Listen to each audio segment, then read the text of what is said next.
अपना कायद नहीं ढूंढा। और उनको देखो, वो कहते हैं कि अगर पेट्रोल 200 लीटर भी हो जाए तो हमारे कायद तो यही हैं, अब भी अगर खामोश रहे।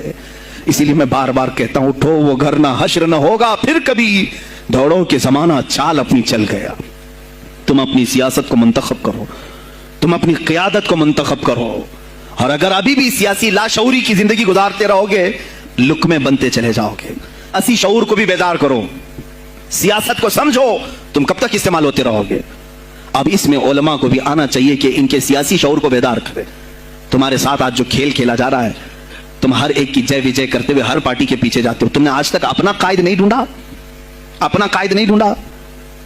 और उनको देखो, वो कहते हैं कि अगर पेट्रोल 200 लीटर भी हो जाए तो हमारे कायद तो यही हैं, इसलिए कि हमारा हम मजहब है, वो हमारे मजहब की बात करता है। तुम्हारा कौन है मेरे अजीज? तुम किसी पर मुत्तफिक नहीं होते, और जो तुम्हारे लीडर हैं वो किसी और के पल्लू में छुपे हुए हैं, हाँ किसी और की गोद में बैठे हुए हैं। जा करके ये सारे मुसलमानों को किसी और के यहाँ बेच करके आते हैं। ये सियासी शऊर बेदार करो। मुझे मालूम है मेरी ये बातों का सबसे ज्यादा एक्शन कौन लेगा, मुझे मालूम है। सबसे ज्यादा किसको खलबली मचेगी वो भी मुझे मालूम है।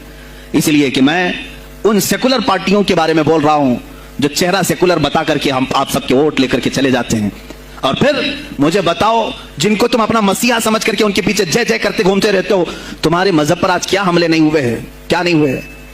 कश्मीर आज तक जल रहा है। कहां ये कांग्रेस क्यों नहीं बात करती है जो पूरे मुसलमानों की मसीहा है? कहां है वो समाजवादी, वो बीएसपी, फलां फलां फलां जो पार्टियां जिनमें सब मुसलमान जाते हैं? क्या इनको इतना भी शऊर नहीं कि वो पार्लियामेंट में इसके खिलाफ बात करें, कहें कि ये मुसलमानों के साथ जुल्म हो रहा है, हम इनके वोट लेते हैं? नहीं बात करेंगे, ये सिर्फ और सिर्फ तुम्हें इस्तेमाल करते हैं। और इन्हें मालूम भी है हमने इन सबको खरीदा है, इनके लीडरों के मुंह में अपनी जुबान रखी हुई है, ये कोई बोलेगा नहीं, इन्हें मालूम है। आदत को मुंतखब करो, और अगर अभी भी सियासी लाशऊरी की जिंदगी गुजारते रहोगे, लुकमे बनते चले जाओगे। लेकिन मुझे अंदाजा है इस बात का, हिंदुस्तान की आजादी में भी मेरे अकाबिरीन में 30,000 उलमा ने अपनी जानें दी हैं। कश्मीर से लेकर दिल्ली तक हर दरख्त पर एक आलिम की लाश लटकी हुई थी। उनकी जानें, उनकी कुर्बानियां रायगा नहीं गई। 70 साल से हम मजे ले रहे हैं, उनकी कुर्बानियां हैं ये। अल्लामा फजल हक खैर आबादी को अंडमान निकोबार पूरी जिंदगी के लिए कैद करके खत्म कर दिया गया, मजार भी वहीं पर है आज। तो आज मुझे अंदाजा है अगर मैंने इस बात की शुरुआत की है, हो सकता है ये जो कुछ भी हमारे साथ करें, लेकिन मुझे मेरे रब जुल जलाल की ज़ात पर यकीन है। मैं यही कहूंगा, ऐ अल्लाह, अगर हमारे मुकद्दर में शहादत है तो इससे बेहतर कोई और मौत है नहीं।